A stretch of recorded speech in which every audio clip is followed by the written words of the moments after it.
नमस्कार, मैं हूं पवन त्यागी। अमित शाह गुजरात के दौरे पर हैं और कार्यकर्ताओं को कैसे चुनाव में जीत हासिल करनी है और इतना ही नहीं, कैसे हमें हमारे सामने जो दुश्मन है यानी जो विरोधी पार्टी है उससे हमें कैसे रणनीति के तहत विजय प्राप्त करनी है, इसके गुर सिखा रहे हैं। कुछ कार्यकर्ताओं ने आम आदमी पार्टी को वोट कटौवा कहकर संबोधित किया कि ये तो कोई अस्तित्व में नहीं है, वोट काटने के लिए है। लेकिन अमित शाह ने कार्यकर्ताओं को बाकायदा चेताया क्योंकि उनके पास अनुभव है, चुनाव प्रबंध कराते कैसे हैं, करते कैसे हैं, इसका लंबा अनुभव अमित शाह जी को है। और इसलिए उन्होंने कार्यकर्ताओं को सतर्क किया कि आप जिस पार्टी को अभी तक मजाक में ले रहे थे तो वोट कटौवा है, वो समझ लीजिए कि आज का सर्वे कह रहा है कि लगभग 20 से 24% वोट ये लेने जा रहा है। और अगर आम आदमी पार्टी को 20 से 24% वोट अभी मिला तो 2024 का लोकसभा चुनाव अभी दूर है, वहां आते आते ये ऐसा भी कर सकता है कि गुजरात में लोकसभा की सीटें जीत ले, क्योंकि राहुल गांधी कहीं चुनाव में नजर नहीं आ रहे हैं। इसका मतलब आप समझ लीजिए कि यह इशारा है कि केजरीवाल जी के सपोर्ट में यह पूरा विपक्ष पूरी ताकत के साथ लगा है। जो लोग केजरीवाल जी को अकेली पार्टी समझकर हल्के में ले रहे हैं, उनको यह चेतावनी है, उनको समझना होगा कि वो अकेले नहीं है। दिखने में ऊपर एक फेस है, लेकिन उनके पीछे कम्युनिस्ट पार्टी खड़ी है, उनके पीछे कांग्रेस खड़ी है, उनके पीछे एनसीपी खड़ी है, उनके पीछे नीतीश और तेजस्वी यादव भी खड़े हैं और खुलकर के अब ये मैदान में भी आने वाले हैं। लेकिन फुल सपोर्ट विचारों के माध्यम से, बयानों के माध्यम से ये कर ही रहे हैं। तो एक ये है कि बहुत बड़ा अंतर, जिस तरह से आपने देखा कि गुजरात के अंदर हुआ था कि जब शरद पवार ने कांग्रेस पार्टी छोड़कर अपनी जो पार्टी थी उनकी कांग्रेस एस, उसका विलय कर दिया था और वो एनसीपी उन्होंने बना दी, तो उस टाइम में ये विलय होने के बाद में एक गैप क्रिएट हुआ और उसमें शिवसेना को बढ़त मिली। लोगों को लगता था कि ये कांग्रेस है, ये भी कांग्रेस है, और बीच में कोई है तो नया शिवसेना है, और शिवसेना अस्तित्व में आ गई और पावर में आ गई। ठीक इसी तरह का गैप आज हमें दिखाई दे रहा है। आप देखें कि राज्य में कहीं भी चुनाव है, प्रमुख रूप से कांग्रेस पार्टी अभी तक थी, विपक्षी पार्टी में अभी तक भाजपा थी। आज बहुत जगह भाजपा सत्ता में है, लेकिन कांग्रेस जो विपक्ष था वहां मजबूत, वो गायब है। तो अब विपक्ष होना जरूरी है।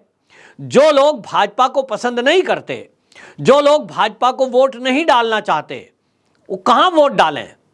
उनको एक ऑप्शन चाहिए।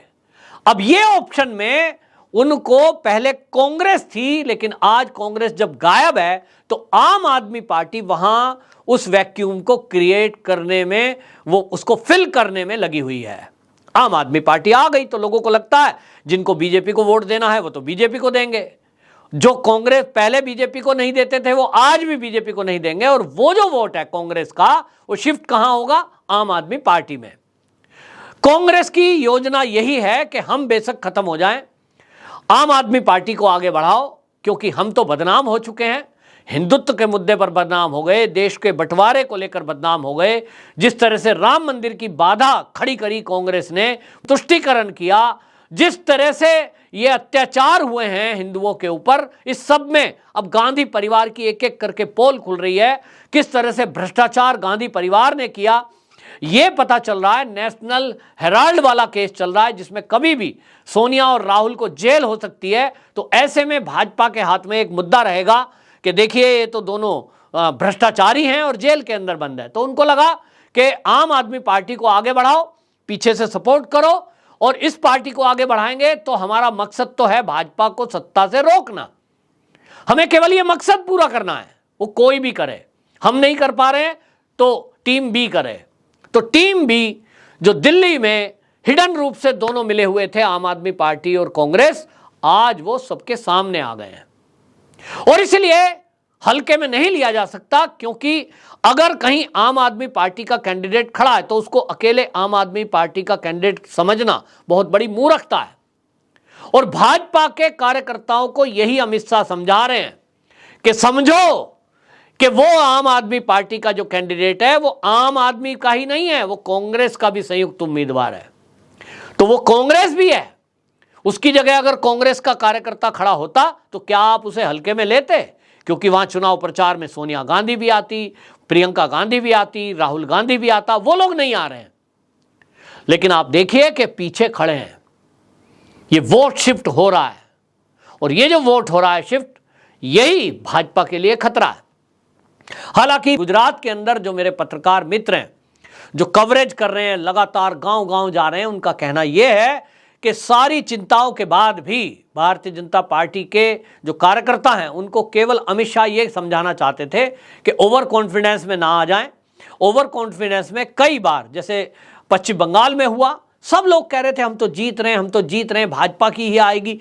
सब लोग होटलों में बैठे रहे, बड़े बड़े कार्यकर्ता, और नतीजा सामने आया। गुजरात में अमित शाह नहीं चाहते, भाजपा नहीं चाहती कि इस तरह के ओवर कॉन्फिडेंस के कारण कार्यकर्ता कहीं ना कहीं ढील दें।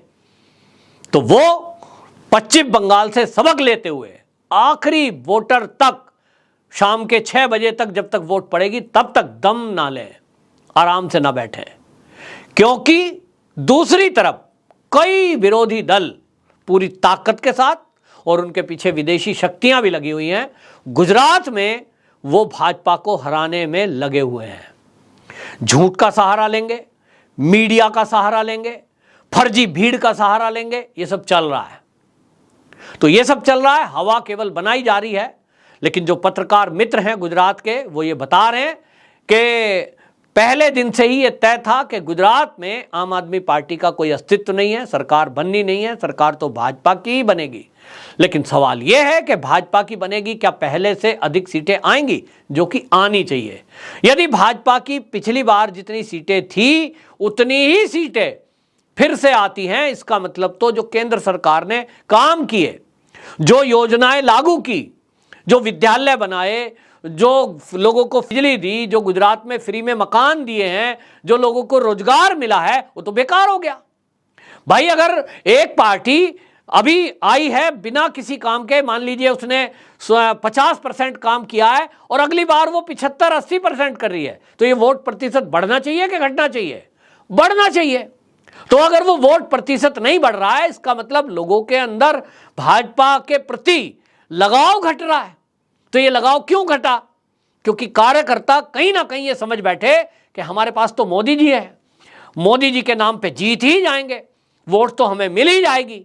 ये है ओवर कॉन्फिडेंस, और दूसरा है ये काम ना करने का मन के अंदर विचार, और दोनों को ही त्यागना होगा। क्योंकि आपको मैं कई बार बता चुका हूं कि ये जो देश का विपक्ष है, कांग्रेस, वामपंथी, आप, ये सारी पार्टियां, एनसीपी, ये सब के सब गुजरात पर फोकस इसलिए कर रहे हैं क्योंकि वो मोदी को कमजोर नेता साबित करना चाहते हैं इस चुनाव के रिजल्ट आने के बाद। तो भाजपा कार्यकर्ताओं को और गुजरात के लोगों को अब यह सिद्ध करना होगा कि मोदी कमजोर लीडर नहीं है, और पहले से भी अधिक मजबूती से आज हम उसके साथ खड़े हुए हैं। और यह तभी सिद्ध हो पाएगा जब भाजपा का वोट प्रतिशत बढ़ेगा और भाजपा की सीटें बढ़ेंगी। और यह तभी हो सकता है कि जब कार्यकर्ता ये सोचें कि समझ लीजिए 1 मिनट के लिए कि हमारे बीच मोदी जी नहीं है। यह भी समझना होगा कि कल को जब मोदी जी नहीं होंगे तो हमें अपने जो लोकल मुद्दे हैं और जो हमारी लोकल लीडरशिप है उसके सहारे जनता के बीच जाना है और जनता को समझाने की कोशिश करनी है कि भाजपा वो पार्टी है जो विकास के मुद्दे पर चुनाव लड़ती है, जातिवाद के मुद्दे को वो साइड रखती है, ना वो लड़ाने में विश्वास करती है, ना वो जातियों में बांटने में विश्वास रखती है। भाजपा सबका साथ, सबका विकास, सबका विश्वास, इस नारे पर विश्वास करते हुए चलती है। और इसलिए आप भाजपा के साथ आएं तो ये समझाने के लिए कार्यकर्ताओं को कड़ी मेहनत करने की आवश्यकता है, वरना 2024 का जो लक्ष्य है उसको प्राप्त करने में कठिनाई तो नहीं होनी है बहुत ज़्यादा, लेकिन फिर भी जो दुश्मन हैं देश के उनको कहीं ना कहीं दुष्प्रचार करने के लिए, नैरेटिव चलाने के लिए, मोदी विरोधी नैरेटिव चलाने के लिए कोई ना कोई पॉइंट तो मिल ही जाएगा। ये अमित शाह जी ने कार्यकर्ताओं को समझाया है और इसके कारण आप देखेंगे कि अगले आने वाले दिनों में कार्यकर्ता जी जान से जुटेगा। और ये माना जा रहा है कि जैसा अमित शाह जी ने कार्यकर्ताओं को संबोधित किया है, और मैं भी आपको बता रहा हूं, इससे वोट प्रतिशत और सीटें दोनों बढ़ने की उम्मीद है। वंदे मातरम।